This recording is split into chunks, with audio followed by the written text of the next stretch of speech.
والصلاة على أهلها. أما بعد فأعوذ بالله من الشيطان الرجيم. بسم الله الرحمن الرحيم. ذلك الكتاب لا ريب فيه. صدق الله العظيم. وقال النبي صلى الله عليه وسلم خيركم من تعلم القرآن وعلمه. محترم سامعین کرام، قرآن کریم خالق عرش و کرسی، مالک ارض و سما کا وہ دستور ہدایت اور لازوال قانون ہے جس نے سسکتے ہوئے انسانوں کو آب حیات ملایا، جس نے نفرت و عداوت، بغض و حسد، قتل و غارت گری، اختلاف و انکشافی دلدل میں پھنسے ہوئے انسانوں کو محبت و مودت، اخوت و بھائی چارگی، عدل و انصاف، اتحاد و اتفاق اور امن و سلامتی کا پیغام دیا کہ جس نے معاشرے اور سماج میں زندگی گزارنے کا سلیقہ ادا کیا۔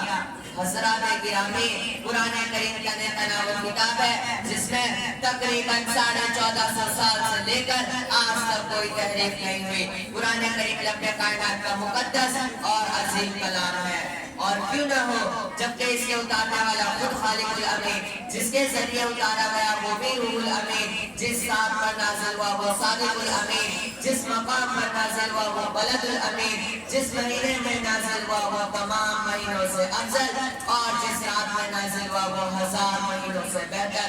اللہ کا یہ مقدس اور پاکیزہ کلام تمام کلاموں سے افضل اور برتر ہے۔ ایک حدیث میں آتا ہے فضل کلام اللہ علی سائر الکلام کفضل اللہ علی خلقہ، کہ اللہ کے کلام کو تمام کلاموں پر ایسی فضیلت ہے جیسے کہ خود حق تعالی شان کو تمام مخلوق پر ہے۔ سامعین باتانگیر، قرآن کریم وہ عظیم دولت ہے جو روح خدا بندی ہے، معدن حیات اور سرچشمہ زندگی ہے۔ وہ عرب قوم جو پشت سے مردہ چلی آ رہی تھی، دنیا جس کو ذلیل ہوتی جاتی تھی، کوئی ان کو جھولائے عرب کا خطاب دیتا تو کوئی ان کو نفرت سے یاد کیا کرتا، لیکن جب قرآن کریم کا نزول ہوا تو وہ جنہیں جھولائے عرب کے نام سے یاد کیا جاتا تھا انہیں صحابہ کرام کہا جانے لگا، جنہیں نفرت سے یاد کیا جاتا تھا انہیں رضی اللہ عنہم و رضوا عنہ کا اعزاز ملا۔ ارے وہ مردہ قوم جو کروٹ نہیں بدل سکتی تھی وہ اتنی کبھی اور مضبوط ہو گئی کہ اس نے کیسر و کسرا کا غرور خاک میں ملا دیا اور بڑی بڑی سلطنت اور حکومتوں کا تختہ پلٹ دیا۔